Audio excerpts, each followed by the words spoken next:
My name's Debbie Teike. By profession, I'm a licensed clinical social worker. So I'm Mark Teike. I just retired as a pastor, pastored for the last 40 years, 9 years in Davenport, Iowa, 30 years here in Columbus. When I think about different aspects of health, think about physical well-being, spiritual well-being, emotional, relational, financial, a number of aspects of life. So for me, I'd like to say that I have a healthy balance in all those aspects of my life, but that's not always the case.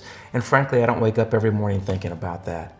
So when I sense a squeaky wheel, that's probably going to get my attention to say that needs to be worked on right now and given more attention. If you think about the integration of self, the heart, soul, spirit, and mind, I think wellness is this integration of all these parts into the whole, and kind of being aware and mindful as best we can of that, and working in balance. So this initiative on wellness was helpful for me. Just knowing that I was going to be doing this interview made me kind of do another inventory of where I am in some of those areas, because I want to have some integrity in the things that I say about it. So it's helped me to kind of reevaluate and maybe set some goals for myself, knowing that I'm still going to stumble along the way, but nevertheless to be much more intentional and thoughtful about it. So I think the intentionality of that helps me to be a better husband and a better dad and a better grandpa and a better community servant in all those aspects.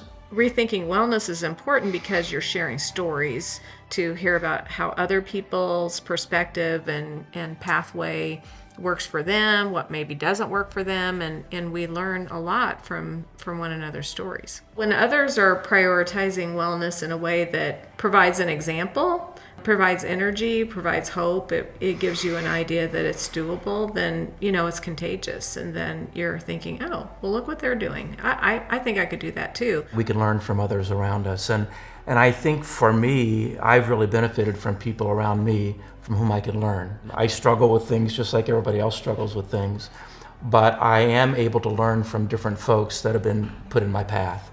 And so they've been encouragers to me. They have been motivators to me. I think if more people join this movement in Bartholomew County, that we would find a place where we walk alongside one another, where we realize we're in this thing together, whether it's others assisting us or us helping them. I think it's a two-way street.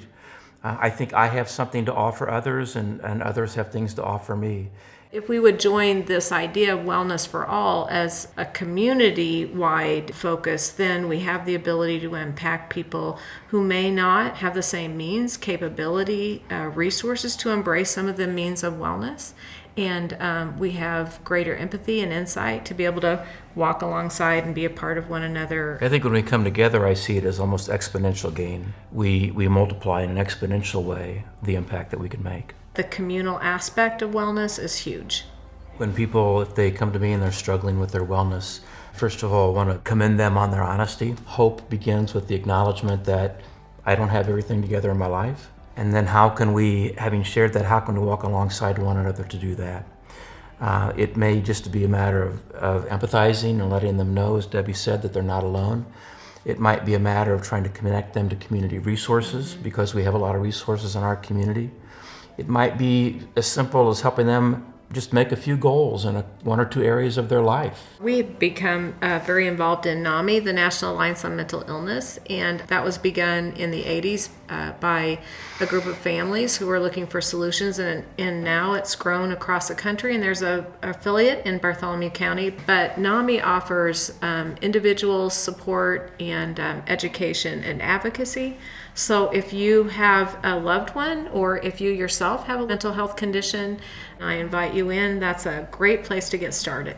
I think if you want to walk alongside others or help others, it could be as simple as identifying a neighbor or a family member or friend who needs somebody to walk alongside of them, and just be attentive. Not to come with a solution, not to come with a prescription, but just to walk alongside of them. If one wants to get more involved on a community level, follow your passion. So if your passion is mental health, tie into the Mental Health Matters efforts. If your passion is addiction, tie into what ASAP's doing. If your passion is physical well-being, tie into other aspects. So there are all kinds of ways that you can do that. Operate in your area of strength and weakness and passion, and then others can fill in the other gaps.